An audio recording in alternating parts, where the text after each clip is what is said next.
اس programme کے اخراجات جو اسمر منسٹریز کے دوست اور پارٹنرز ادا کرتے ہیں۔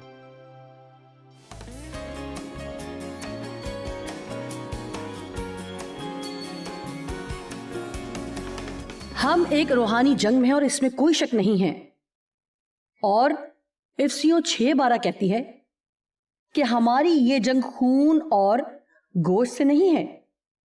آج صبح میری بات غور سے سنا، اور جب میں کہتی ہوں کہ آپ کے حالات آپ کا مسئلہ نہیں ہے تو میرا یقین کریں،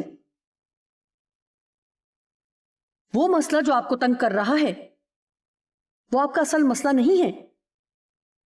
جو کچھ اس کے پیچھے موجود ہے اور وہ ہے حقیقی مسئلہ۔ اور جب ابلیس کسی شخص کے وسیلہ کام کرتا ہے، یا یوں کہہ لیجئے کہ وہ کسی شخص کے وسیلہ کام کر کے آپ کو ہر وقت پریشان رکھنا چاہتا ہے، کیا کسی کی زندگی میں کوئی ایسا شخص ہے؟ یہ ایسے ہی ہے جیسے آپ صبح اٹھے اور بہت اچھا دن گزر رہا ہو اور اچانک وہ آ جائے اور یہ سب کچھ ختم ہو جائے۔ خیر، اپنی جنگوں کو جیتنے کا طریقہ، میں جو کچھ کہنے والی ہوں اسے غور سے سنیں۔ جنگوں کو جیتنے کا طریقہ یہ جاننا ہے کہ کس طرح اپنی آنکھیں کھلی رکھیں اور یہ سمجھنا ہے کہ دشمن کیا کرنے کی کوشش کر رہا ہے، اور جس طرح وہ چاہتا ہے کہ ہم رد عمل ظاہر کریں اس کے بالکل برعکس رد عمل ظاہر کریں۔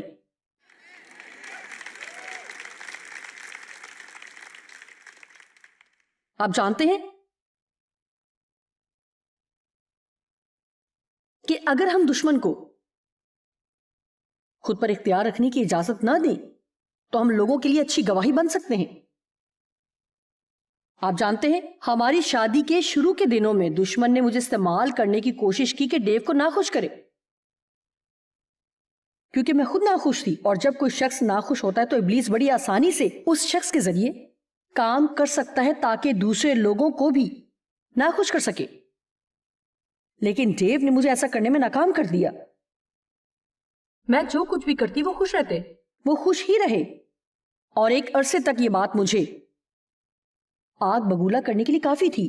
یاد رکھیں میں نے کہا ایک عرصے تک، لیکن کچھ عرصے کے بعد اسی بات نے مجھے متاثر کرنا شروع کر دیا، اور مجھے یہ احساس ہونا شروع ہو گیا کہ نہ صرف یہ کہ میرے پاس ایسی خوشی نہیں ہے، بلکہ میں نے کسی اور کو بھی اس طرح کا خوش نہیں دیکھا، کیونکہ میں ایک ایسے گھر میں پلی بڑی جو فساد سے بھرا ہوا تھا۔ ہر کوئی جذباتی انداز میں دوسرے کے جذباتی حملوں پر رد عمل ظاہر کرتا تھا، لیکن یہاں ایک شخص تھا جو بہت دھیما اور خاموش تھا۔ آپ جانتے ہیں کہ جو مجھ سے کہتا تھا میں تم سے محبت کرنا چاہتا ہوں، لیکن اگر تم اسے قبول نہیں کرو گی، تم اسے نہیں سمجھو گی تو پھر کچھ نہیں ہو سکتا۔ مجھے یاد ہے جب انہوں نے مجھ سے کہا کیا تم جانتی ہو کہ میں نے تمہیں خوش رکھنے کی کوشش کی ہے، لیکن تم ڈٹی ہوئی ہو کہ تم نے کبھی خوش نہیں ہونا، اور اب میں تمہیں خوش رکھنے کی مزید کوشش نہیں کروں گا۔ لیکن میں اپنی زندگی سے ضرور لطف اندوز ہوں گا۔ لہٰذا اب ہماری زندگی میں موجود کچھ رشتوں میں کیا ہوتا ہے، سنیے مجھے یہ بات کہنے دیں، اگر آج کے دن آپ یہ فیصلہ کر لیتے ہیں کہ میں اس شخص کے لیے دعا کروں گی، میں اس شخص پر خدا کی محبت ظاہر کروں گی، میں ابلیس کو اجازت نہیں دوں گی کہ ان کے ذریعے میری وہ خوشی چرا لے جائے جو مجھے دینے کے لیے یسوع نے جان دی۔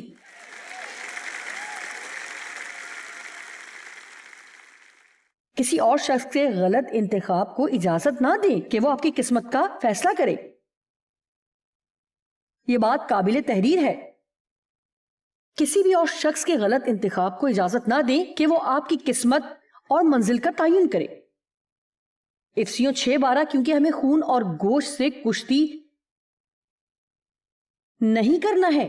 اس بات کو سمجھیں، ہم خون اور گوشت یعنی محض جسمانی مخالفین سے کشتی نہیں لڑ رہے ہیں، بلکہ حکومت والوں اور اختیار والوں اور اس دنیا کی تاریکی کے حاکموں جو کہ حاکم روحیں ہیں، اور شرارت کی ان روحانی فوجوں سے جو آسمانی مافوق الفطرت مقاموں میں ہیں۔ اس سے زیادہ صاف اور واضح بات کیا ہو سکتی ہے؟ ہمارا مقابلہ شرارت کی روحانی فوجوں سے ہے، اور میں جانتی ہوں کہ جب آپ بدرواہ کے بارے میں بات شروع کریں تو آپ جانتے ہیں کہ ہمارے اندر ایک حصہ ہے جو ایسے ہو جاتا ہے، کیا ہمیں آج اس بارے میں بات کرنی چاہیے؟ خیر، کسی کو تو اس کے بارے میں بات کرنی چاہیے۔ میری زندگی کے زیادہ تر حصے میں، زیادہ تر اسے نہیں کہنا چاہیے کیونکہ اس کو گزرے ہوئے بھی بہت لمبا عرصہ ہو چکا ہے، لیکن میرا مطلب ہے کہ اس وقت تک جب میں تقریباً 40 برس کی تھی، میں ہر ہفتے چرچ جاتی، اور تب تک بھی ابلیس کے بارے میں نے کبھی بھی کوئی اچھا پیغام نہیں سنا تھا۔ اور میں سمجھتی ہوں کہ یہ ٹھیک بات ہے. لوگوں کو بتانے کی ضرورت ہے کہ ان کا ایک دشمن ہے اور انہیں اس کے بارے میں پوری طرح معلومات حاصل ہونا چاہیے کہ بائبل شیطان، ابلیس اور بدروا اور ابلیسی روحوں کے بارے میں کیا کہتی ہے. ہمیں یہ جاننے کی ضرورت ہے کہ کلام کے مطابق روح کو کس طرح پرکھا جائے. ہر بات جو ہمارے سامنے آئے اس پر یقین نہیں کر لینا چاہیے. دیکھیں، خدا نے ہمیں پرکھنے کی صلاحیت عطا کی ہے. اگر ہم اپنی ذہنی اندازوں اور خیالات کے بجائے جو کچھ اپنے دل میں محسوس کرتے ہیں اس کے مطابق زندگی گزارے تو ہم دوسرے لوگوں کے ہاتھوں بری طرح دکھ اٹھانے سے بچ سکتے ہیں، جو نظر کچھ آتے ہیں لیکن بعد میں نکلتے کچھ اور ہیں. کتنی بار آپ کو احساس ہوا ہے کہ کچھ گڑبڑ ہے، کچھ نہ کچھ غلط ہے، کچھ ٹھیک نہیں ہے، لیکن آپ حقیقتاً نہ تو اس کی نشاندہی کر پاتے اور نہ ہی اسے سمجھ سکتے ہیں، اور آپ آگے بڑھتے ہیں اور اپنی عقل استعمال کرتے ہیں اور ایک بڑے بگاڑ کا شکار ہو جاتے ہیں. میں نے سیکھا ہے کہ اس پر دھیان دوں.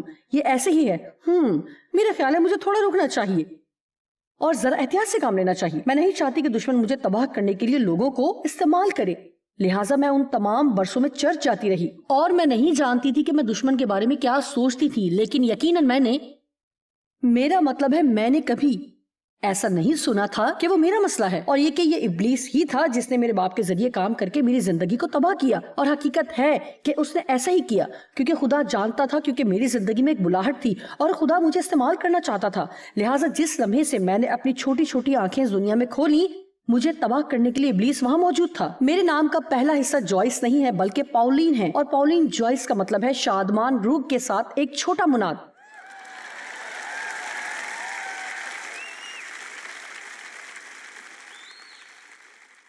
لہٰذا میرے باپ نے جس نے میرا نام رکھا وہ نہیں جانتا تھا کہ اگرچہ وہ مجھے زیادتی کا نشانہ بنا رہا تھا، لیکن جب بھی وہ میرا نام پکارتا تو وہ کہتا تھا شادمان روح کے ساتھ چھوٹی مناد.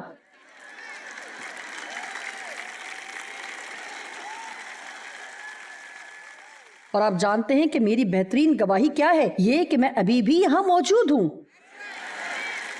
آمین. اور آپ بھی، اور ہم ہر روز سیکھ رہے ہیں، اور میں ہر دن روز بروز ہوشیار سے ہوشیار ہوتے جانا چاہتی ہوں اور دشمن کے کاموں کو زیادہ سے زیادہ پہچاننا چاہتی ہوں. میں نہیں جانتی تھی کہ دشمن میرے باپ کے ذریعے کام کر رہا ہے، لہٰذا میں دشمن کے ہاتھوں میں کھیل رہی تھی. میرے باپ نے مجھے دکھ دیا اور میں نے ساری زندگی اس سے نفرت رکھتے ہوئے گزاری. مجھے چاہیے تھا کہ دشمن سے نفرت کرتی اور سیکھ تھی کہ اسے اپنے باپ سے کیسے دور ہٹاتی، لیکن میں اپنے باپ سے نفرت کر کے اور جو کچھ انہوں نے میرے ساتھ کیا نہ ہی اس کے لیے تلخ ہو کر اور سب مردوں کو مورد الزام ٹھہرا کر اسے دور نہیں دھکیل سکتی تھی. سنیے، کیا آپ اس امونیہ کو دیکھ سکتے ہیں؟ ابلیس کو پیچھے ہٹانے کا طریقہ اس کے بالکل برعکس کام کرنا ہے. جو وہ چاہتا ہے کہ آپ کریں، یعنی لوگوں کو معاف کریں اور جتنے لوگوں کی مدد کر سکتے ہیں ان کی مدد کریں. جو کچھ وہ چاہتا ہے کہ آپ کریں. جب بھی میں یہاں اوپر آتی ہوں اور اپنا منہ کھولتی ہوں، میں دشمن کو پیچھے دھکیلتی ہوں، اور میں آپ کو بتا سکتی ہوں کہ وہ آج بالکل بھی خوش نہیں ہے. ٹھیک ہے، جس کسی نے آپ کو دکھ دیا ہو، جب بھی آپ اس کو معاف کرتے ہیں تو آپ دشمن کے منہ پر تھپڑ رسید کرتے ہیں.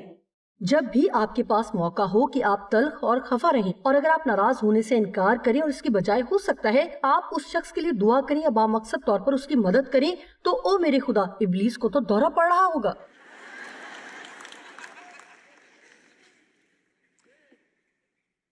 یسوع نے شیطان کو جھڑکا، انسانوں کو نہیں. متی 16:21. اس وقت سے یسوع اپنے شاگردوں پر ظاہر کرنے لگا کہ اسے ضرور ہے کہ یروشلم کو جائے اور بزرگوں اور سردار کاہنوں اور فقیہوں کی طرف سے بہت دکھ اٹھائے اور قتل کیا جائے اور تیسرے دن مردوں میں سے جی اٹھے. لہٰذا یسوع اپنے شاگردوں کو تفصیل سے بتانے کی کوشش کر رہا ہے کہ کیا ہونے والا ہے اور کیا ہوگا. اور پترس یسوع کو الگ لے جا کر دوسروں سے ہٹ کر بات کرتا ہے. اور لکھا ہے وہ اسے ملامت کرنے لگا، یعنی جھڑکنے لگا، سختی سے منع کرنے لگا. ذرا سوچیں کہ یہ سب کرنے کے لیے کس قدر غرور اور بے وقوفی درکار ہوگی. لیکن دیکھیں، اگرچہ پترس یسوع سے محبت کرتا ہے اور اگرچہ وہ ایک عظیم مرد خدا بننے کو تھا، لیکن اس میں ایک کمزوری تھی اور دشمن اس کمزوری کو اپنے لیے استعمال کرنے میں کامیاب ہوا. اور اس کی کمزوری تھی غرور اور خوف. جیسا کہ آپ دیکھتے ہیں کہ بائبل میں دوسرے واقعے میں وہ خوف کی وجہ سے مسیح کا انکار کر دیتا ہے. خیر، میں نہیں جانتی کہ اس وقت پترس کے ذہن میں کیا چل رہا تھا، لیکن مجھے محسوس ہوتا ہے کہ شاید اس میں ایک وجہ یہ بھی تھی کہ اگر یسوع دکھ اٹھائے گا اور ہم اس کے ساتھ ہیں تو اس کا مطلب ہے کہ ہم بھی خطرے میں ہیں. بہرحال وہ جو بھی سوچ رہا تھا لیکن وہ یقیناً چیزوں کو ٹھیک طور پر نہیں دیکھ رہا تھا. لہٰذا اس نے کہا اوہ نہیں نہیں نہیں نہیں, یہ ٹھیک نہیں ہے, ایسا نہیں ہونا چاہیے. اگر یسوع پطرس کی بات مان لیتا تو کیا ہوتا؟ آپ میں سے کتنے لوگوں نے ایسی باتیں سنی؟ ہو سکتا ہے کہ یہ باتیں آپ کی منزل تک نہ پہنچنے کا سبب بنی ہوں.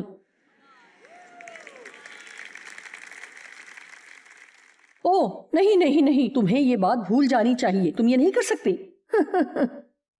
نہیں نہیں, آپ کے پاس اس کام کو کرنے کی صلاحیت نہیں ہے. اوہ خدا, جب خدا نے مجھے تعلیم دینے کے لیے بلایا تو میرے ساتھ لوگوں کا ایک گروہ تھا.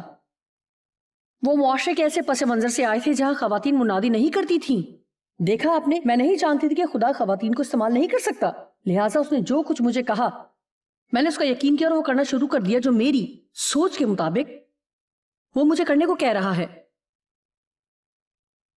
کسی نے مجھے بتایا, اور یہ خواتین کا ایک گروپ تھا, کسی نے ہمیں بتایا کہ آپ سوچتی ہیں کہ کسی دن آپ کے پاس دنیا کی ایسی سب سے بڑی منسٹری ہوگی جسے ایک خاتون چلا رہی ہوں گی. یہ ممکن نہیں ہے. ہمیں یہی سکھایا گیا ہے اور یہی حقیقت ہے. ہم اسی بارے میں بات کر رہے تھے, اور آپ کی جیسی شخصیت کے ساتھ تو یہ بالکل بھی ممکن ہی نہیں ہے. لیکن جیسا کہ میں نے کہا,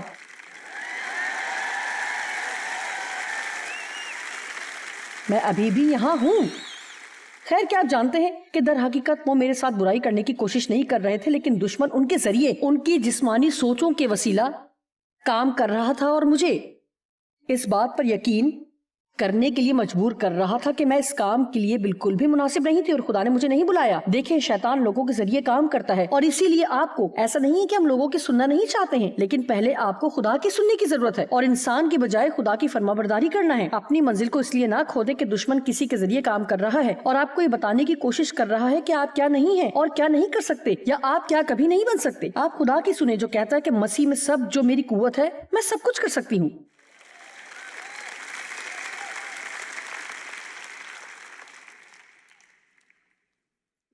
اور خدا نے ساؤل سے کہا کہ جب تجھ پر مسا آئے گا تو تو ایک نیا شخص بن جائے گا.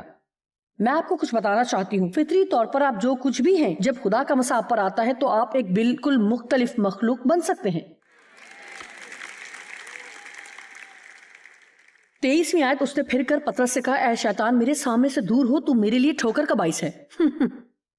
کیا آپ نے دیکھا؟ تو میرے لیے دکھ اور رکاوٹ کا باعث اور ایک پھندے کی طرح ہے, کیونکہ تو خدا کی باتوں کا نہیں بلکہ آدمیوں کی باتوں کا خیال رکھتا ہے. پہلا پطرس 5:8. تم ہوشیار اور بیدار رہو, یعنی ہر وقت سنجیدگی سے متوازن اور چوکنے رہو. تمہارا مخالف ابلیس گرجنے والے شیر ببر کی طرح ڈھونڈتا پھرتا ہے کہ کس کو پھاڑ کھائے. جی ہاں, جس طرح رات کو شیر دھاڑتا پھرتا ہے کہ کسے اپنا شکار بنائے. یسوع یہودا کا شیر ببر ہے اور شیطان گرجتے ہوئے شیر کی طرح آتا ہے تاکہ دیکھے کہ کسے پھاڑ کھائے. خیر, آج سب کو یہ فیصلہ کرنے کی ضرورت ہے کہ میں اس کا شکار نہیں بنوں گی. میں اس کا شکار نہیں بنوں گا. ہمیں احتیاط اور ہوشیاری سے زندگی گزارنا سیکھنا ہوگا. بائبل کہتی ہے جاگو اور دعا کرو. ہمیں جاگنے اور دعا کرنے کی ضرورت ہے. جس لمحے آپ کو محسوس ہو کہ حسد آپ کے دل میں جگہ بنانے کی کوشش کر رہا ہے, جب آپ کسی دوست کی برکت کے بارے میں سنتے ہیں, شاید یہ ایسا دوست ہے جس سے آپ محبت رکھتے ہیں, وہی محبت جو خداوند کی ہے, لیکن آپ انہیں کچھ زیادہ پسند نہیں کرتے. اور آپ کا کوئی ایسا دوست جس سے کچھ ایسا مل گیا ہے جس کے لیے آپ عرصے سے انتظار کر رہے تھے اور آپ کو وہ چیز ابھی تک نہیں ملی, اور آپ اپنے اندر اس حسد کو سر اٹھاتے ہوئے محسوس کر سکتے ہیں, اور ایک طرح کا رنجیدہ رویہ میرے اندر پیدا ہو رہا ہے. آپ جانتے ہیں کہ اگر اسی وقت آپ ہوشیار ہو جائیں اور کہیں نہیں, شیطان تو میرے رویے کو نہیں بگاڑ سکتا, میں ان کے لیے خوش ہوں, اور اے خداوند میں تیرا شکر کرتی ہوں کہ تو نے انہیں برکت دی. ہمیں اس کے خلاف اٹھ کھڑا ہونا ہے. ہمیں اس طرح کی باتوں کو واقع ہونے نہیں دینا.